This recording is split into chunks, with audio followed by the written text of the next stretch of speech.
Welcome to the 411, home of the truth. Giving me nothing. Giving me nothing. Giving me nothing. I want you. Giving me nothing. Yeah. Giving me nothing. Yeah. Giving me nothing. Hungry. Yeah. I want you.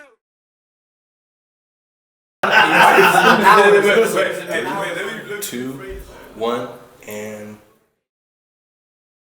ladies and gentlemen, you already know what time it is. The 411 has officially arrived in Las Vegas, Nevada. It's been a long time coming, and I'm sitting here with the man, the Mexican monster, Mr. David Benavidez. How you doing, man? I'm doing good, brother. Good, man. So, before we get started and get into it, how you doing?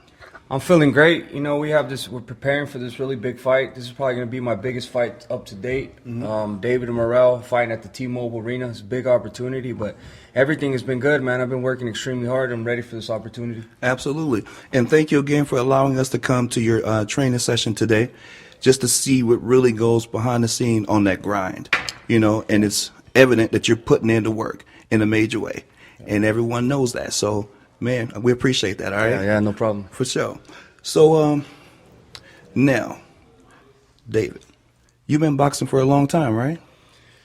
26 years? 26 years. So, some would say you're OG. Yeah. To be young, you know, and you've been competitive at a high level. You know, all of your fights have been pretty much leveling up, you know, so I want to ask you, what keeps you going and keeps that motivation to keep doing it?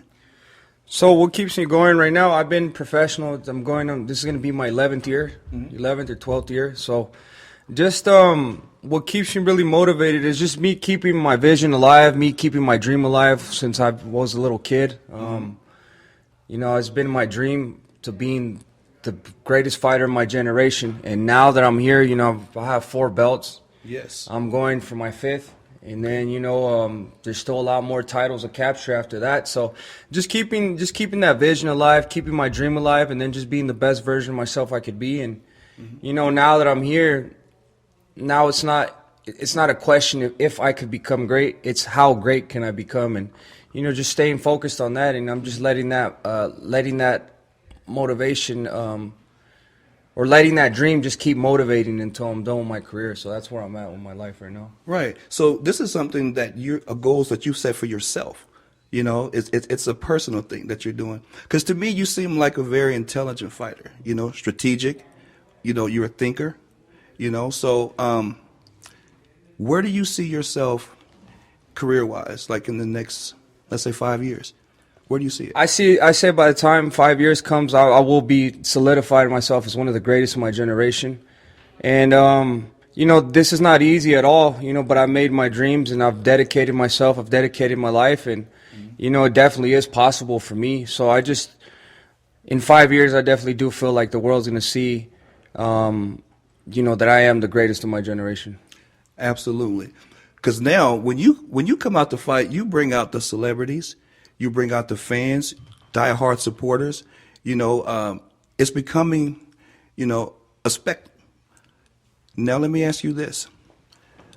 Where you're at now in the level of success, celebrity-wise, do you consider yourself a celebrity? Or do you just still feel that hunger like you're just someone that's... To be honest with you, I don't think I'd ever see myself as a celebrity. I see myself the same way that everybody sees themselves. I'm a man of the people. I'm a regular person. I just get in the ring and I just do my job. And when it comes to fighting,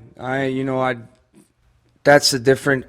It's different than a celebrity, and I really can't explain it. But I don't see myself as a celebrity, none of that. I just see myself as a fighter, 100%. Absolutely, because Hollywood and stardom has a way of taking control of a person. You know what I mean? I don't see that in you. Yeah. I still see like you treat every fight like you're first. Yeah. You go in there with the mentality is I'm gonna go there, I'm gonna win, I'm gonna prove that I'm the champion, and the world and my fans are gonna see it. They're gonna get a show, and I'm gonna prove to myself that I deserve to be number one. I deserve to be the champion. You know, and I think honestly, if I look at your name and your family, it's a dynasty, right? You know, Senior, he, to me, and you correct me if I'm wrong, he has a way of breeding and bringing out champions, and not just his sons, but in other people. So what do you think that comes from? Because this is your father. Is that something that he's always had his whole life? So the thing that I see about my father and the something that I get from him too is that we have a great ability to learn. Mm-hmm. You know, obviously everything we didn't come from world championship pedigree. You know, we didn't have great grandfathers or uncles that boxed. Okay. My dad, he took it upon himself to, I know when the cassette tapes were back then, when the VCRs. Yes. There was this, I remember seeing my dad specifically that the VCR tapes of learning how to box came out from Title Boxing. Okay. And I remember, you know, being my son's age and going in the room, and my dad would be in the room like studying these mm-hmm. tapes, you know, from morning to the night. Right. So from that, you know, from that plus the experience and then wanting to be great and wanting to learn, you know, we kind of just learned a routine for ourselves. My dad has always been going hard on us. You know, he's been working, he's been making us work extremely hard. Yeah. But from doing that to us having that experiment, he kind of figured out how to make a world champion. Mm. And from there, you know, he took everything that we learned and everything all the time he put on us, he put it on different fighters. So there was kind of like already a regiment. Blueprint. Yeah, a blueprint, yeah. He already, exactly. But it was through trial and error where he figured it out. You know, we've been boxing, like I said, we've been boxing 26 years. Yeah. He started with my brother first, and then he started with me. Mm-hmm. And then, you know, we kind of getting up there, and then my dad would kind of like adopt other fighters and then bring them into the camp. So yeah. He's learned a lot of experience, you know, a lot of trial and error, but, you know, we've got this recipe right. We've got the formula right. You definitely do, and you figured it out. Yeah. And I'm glad you said that. So we've had the chance to talk to Diego as well as Daniel, two amazing, great fighters on their way to be champions as well. They both spoke highly of you, you know, and it's just like it's a family unit. You know, you guys are a team, but it's deeper than that. Yeah. You really support each other, and I feel that whenever we come around just to do what we do, right? So I respect that. You know, no one's selfish. Everyone shares, you know, and you hold each other accountable. Yeah. You know, so with me and our team, the way I see everything, I feel like, you know, my dad, he's a great leader, mm-hmm. and so when he brings his other fighters, the other fighters see me and they see my brother and they say, "Oh wow, these people really know what they're doing." Right. But for me, I take it a step further. You know, I treat everybody like they're my brothers. You know, I treat everybody, and then there's no jealousy towards anybody. I want to see everybody succeed. For sure. And I want everybody to get a taste of these titles, of, you know, to win the championship. That's right. So for me, when I see Diego, when I see Daniel, when I see anybody on my team, you know, even Rayo Valenzuela, you know, I take my time out to really try to tell these people about how to get better, and not only how to get better, but how to maintain that knowledge and how to retain that information. Right. You know, because it's easy to learn something, but it's also easy to forget. Correct. So, you know, everything that I've been through in my life, in my career, I've been through a lot of ups and downs, but I've showed these guys, you know, for you to really retain your information and then to stay the best, you got to do this, you got to go to sleep early, you got to not party, you got to not drink, you got to say goodbye to all that stuff, because discipline. I've lived through all that, so I feel like it's up to me and it's my job to let these people know what works and what doesn't work. And be truthful and honest about it. So let me ask you this. How important is, because we know you have to be physical, you have to be strong, you have to be skillful, but how important is the mental? The mental is probably the most important, you know, because what people don't understand, that the mental energy is the outlet for you to amplify out whatever it is that you want. You know what I mean? And when I'm talking about that, it means that sometimes there might be times where you're tired, where you don't want to do nothing. That's right. Where you don't want to do nothing, where you can't get up, but you have to find that mental energy and that frequency to connect yourself. Correct. To connect yourself to get that workout. Right. And it's just, you know, what I've learned about mental toughness too. Mm-hmm. I've been training since I was 3 years old. And I remember my dad taking me to go run. And I mean, I remember like, at 3? I was my first time I ran a mountain at Squat Peak, I was 4 years old. That's incredible, dude. So That's then crazy. It's just like I had to find that mental toughness because I couldn't give up, you know, Right. because my dad wouldn't He allow wasn't me having to, it. he didn't allow me to get up. So that's what I figured it started. out. That's all mental, you know. So you really have to push yourself. So, you know, mental is it's one of the biggest keys, but also it's not the only key. Correct. You know, discipline, you know, physical training, everything. You have to really push everything to the limit for you to And what become. about sacrifice too? And sacrifice a lot. That's a big part of it too. Actually, that's probably one of the biggest parts. You know, when I moved with my dad and we started training, you know, I didn't have friends. I didn't go to school. I didn't go out. I didn't do none of that. You know what I mean? And that's really what got me to where I'm at, because I sacrificed my childhood. I sacrificed, you know, having friends. I mean, at the time it sucked. You know what I mean? It feels like, you know, I'm not a kid and. You know, I didn't get to live the kid lifestyle, but when you get older, you think about it like, man, all that stuff, it really doesn't mean nothing. Nothing. So instead of me having a childhood, my dad disciplined me. He taught me hard work. He taught me dedication, and I give it up to my dad. You know, I feel like if it wasn't for my dad, I wouldn't have made it here. Right. He And saw the vision. Early. yeah, he's seen the vision, and he kept, you know, his foot on the gas and kept us working. sure. And there was a lot of times I tried to give up, and so that's why I'm really grateful that I had a support system like my dad, because he never let me give up. You know, even as much as it hurt, I know sometimes he'd see me and he'd feel bad too. He's like, man, I'm out working this guy and I'm, you know, making him work extremely hard. Correct. But he knew. That's the thing about my dad. He always knew. He always knew somehow. You know, he knew that I had to be tough on him because he's gonna get here.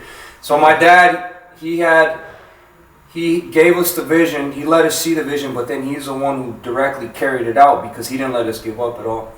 That's right. And I see the same thing with Junior. I see the same thing with your brother. Had different occasions of talking with your brother off camera, but he shares, you know, a lot of similarities, you know, and that's your older brother. Yeah. So with him, I noticed the difference is being boxing was a passion just like yours, but he dabbled into the acting because he was in Creed 3. Yeah. So he's done acting road. Do you have any ambitions to do something like that? Yeah, I definitely do, but I feel like right now my attention is 100% on boxing right now, because, you know, it definitely does require something. And I've seen, like, back then, like you had Shannon Briggs, Lennox Lewis. Sometimes they dabble too deep into the acting, and then their boxing becomes second, and then they get knocked out. Correct. So I understand that boxing, I have to give it 100% of my dedication and my time. So right now I'm strictly boxing, but after, you know, there is a lot of business ventures I want to go in. You know, I just opened a food truck. Oh, you know, and then real estate is always good. You know what I mean? So here in Vegas or no, in Miami. Okay. So yeah. So that, you know what I mean? But as for the acting, I feel like that's probably towards the end of my career, you know what I mean? Acting is actually extremely hard too. You know, 100%. It takes, I wouldn't say more attention, but your attention span needs to be there for every single line. So. You have to be the same way you apply yourself to boxing to that. Yeah. Discipline. Yeah. Commitment. All the qualities that you have. Yeah. You know, so I can see it. So let's talk about the transition. Okay, so Seattle. That's where I remember you from. You guys had the gym in Seattle, and you went to Miami. Is that going to be your primary home now, or are you still going to come back and forth to Seattle? No, I still have my house in Seattle. I like going back and forth. It's just the thing about me is I got used to moving around since I was 13 years old. You know, I'm from Phoenix, but then I went to Los Angeles, then I moved to Long Beach, then I went to Oregon, then I went to Vegas, then I went to Seattle, then I went to Miami. You know, and now I kind of want to come back over here too. But I like having spaces everywhere, because, you know, I don't like being in one spot for too long. For sure. Well, for my base, I'm always gonna have my home in Seattle and then Miami. So just back and forth from everywhere. So the training camp that you guys have in, I'm gonna say Seattle, but technically Auburn, right? It's amazing. I think it's a great place for a training camp, isolated out where you can have to have complete focus, because you took away from the mainland, right? Yeah. You know, and it's an amazing place. Yeah. Are you going to be doing any training there? Oh, not this fight, but Yeah, in the probably future? definitely in the future.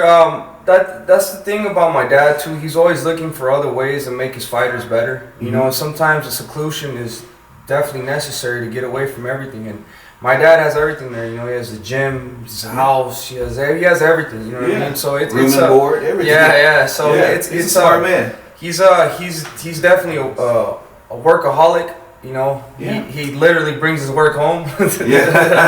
Yeah. But he's dedicated. You know what I mean? And I feel like it's really good for his fighters because my dad is always going to give 110% of himself to his fighters all the time. So Absolutely, he's definitely committed. yeah. So we won't take up too much time, but I do want to talk about February 1st at the T-Mobile Arena because that's what everyone's talking about. That's what all the spectators are speaking about. That's where everybody has an opinion about. That's what social media is talking about. But I want them to hear straight from this man's mouth. Tell them what they can expect from David Benavidez. So with me and all my fights, they've been getting better and better, and I've been getting better and better myself, more experience. I finally got into my I think it's not your, is it your prime? Not your prime. When you turn 28 years old and you get your man strength. That's a word for prime. It's a prime, yeah. Prime will work, yeah. Prime. So I'm my body's getting stronger, my mind is getting stronger, everything is getting better. So I just been wanting to give the fans better and better fights. There's a lot of fights that we were trying to get. We were trying to get a fight with Canelo, and we were trying to get a fight with Artur Beterbiev or Bivol. But some things they weren't able to happen. But this is the next best fight that could be made happen. Exactly. You know, we're going for another belt, the WBA belt. David Morrell, he's a decent fighter. You know, he's been running his mouth a lot. Yes, he has, and I've been seeing. I said you have to let him know. But that's what temperature. I'm saying. These people, they think David Benavidez is as a walkover, but when they get in the ring, they know it's a completely different story. That's when that monster kicks in. This exactly. So for this fight, I'm gonna definitely put a beating on him, and I'm definitely gonna enjoy every single minute of it. I know, because it seems like this is personal. You letting them know. You making a point. Now let me talk to you about Canelo. Because everyone knows, you know, he's been, you know, tiptoeing and skipping around, you know, accepting your challenge, right? So, and I heard you say before, you could see this fight between him and Crawford going either way. Yeah. Right? But I personally think that when you go to that, you know, extreme of a weight class, you correct me if I'm wrong, isn't that a little bit difficult? Yeah, I feel like, you know, Crawford, he's a great fighter. I take nothing away from him, but his last fight at 154, he fought a tough fighter and he had a hard time. He didn't have no easy time by any means. So imagine he would have to go up 2 more weight classes. So then, you know, the body, there's weight classes for a reason. So you can't just jump up 3-4 weight classes like that. But it would be a good fight, but I just feel like Crawford or Canelo is just too big. You know, he's more powerful. More experience. More experience at that weight. But it would be a good fight. You know what I mean? There's not really much I can say. I'm not going to say that, oh, it's a terrible fight. I'm just going to watch it. But I would tell you this. The reason why Canelo doesn't fight me is because he's scared. You know, as much as everybody try to act like he's not, he is. What's up? When he fights with me, guaranteed he's going to make more money than he's ever made against anybody. But it's obviously not about the money. But it's just that people say that, oh, how are you going to talk about money when Canelo's one? Yeah, but you got to look at it like this. For Canelo to make the money that he's going to make with me, he has to fight everybody in the roster. If he fights, if somebody was saying that I was scared of them, and they're offering me $100 million to fight, there's no brainer. I'm gonna take that fight. I'm gonna shut that guy up. Without a doubt. But so if you think about it, if Canelo says that I'm not good, that I have nothing to offer, this and that, why don't you just come and pick up a bag and beat me and prove everybody, you know? Yeah, and take. So that's why I know. There's a lot of fear in his heart, and he's scared. He knows that I'm the most hungry guy out right now, and I'm not scared of nobody. I'm not scared of him. I'm not scared of nobody, and I'm here to prove that I'm the best in the world. Now, if Crawford beats Canelo, would you still have the passion to want to fight Canelo, or would you be like, you know what, I'm moving? Yeah, I mean, I feel like that the fight is more for the fans. Oh, I got you. The fans, at the end of the day, if they want to see something happen, you know, and that's a fight that everybody wants to see happen, and I guess we can give it to them. I mean, it don't really matter to me. At the end, where I'm at right now, I'm in my own lane. I'm gonna try to stay at 170. I'm gonna stay at 175 and win all these belts, and then go up to cruiserweight. Okay. So that's where I'm at. You know, so if I don't get the Canelo fight, you know, it's gonna suck. I feel more bad for the fans because they won't be able to see a great fight. Correct. But you know, I can't wait on nobody. Absolutely, and it's all about the fans because they're the ones who really want it. Mm-hmm. You put it out there, you made an offer, it was public. All the fans, everyone was all for it. Mm-hmm. But he started dodging it. Yeah. You know, so it's clear to see what's going on. So I mean, I would love to see it, you know, as a fan, because seeing what I've seen from you, I mean, you're gonna give a great show. You're obviously a skilled fighter. I think you're a champ. Mike Tyson thinks you're the champ. We all think you're the champ. So listen, to all of our viewers, make sure you guys go spread the word. This man right here is the champ in my eyes. And Stephen A. Smith, I mean, he even says it too. Shout out to my guy. So listen, thank you so much for taking the time to talk to us with the 411 experience. We appreciate you. We will be there February 1st at the T-Mobile Arena in Las Vegas, Nevada. So if you can, get your flights, get your tickets, come on down. It's going to be a wonderful, great time. Thank you so much, David, man. I appreciate you, brother. This is RJ with the 411 experience. Thanks for watching. Giving me my dogs hungry. Yeah, giving me my dogs hungry. Yeah, giving me my dogs hungry. Yeah, I want you. Bring 'em out, bring 'em out. All that talking done, boy, when the wolves come out. Watch the fade away and Reggie when it comes to shooting. Heart pace at least, flesh from scar to running straight through them. Man, crazy with the tools, no power patrol. Die slow as the world turns, drama light show. The catacombs and grave remains propane with they head blown. How you got syphilis on the brain, no botch, no go. Let me whisper in your ear, you should have found Jesus. Record skipping, soul gone, pine box with the fresh creases. No leasing, cinemass, turned you paraplegic. Oil's leaking out on the concrete, burning transmission.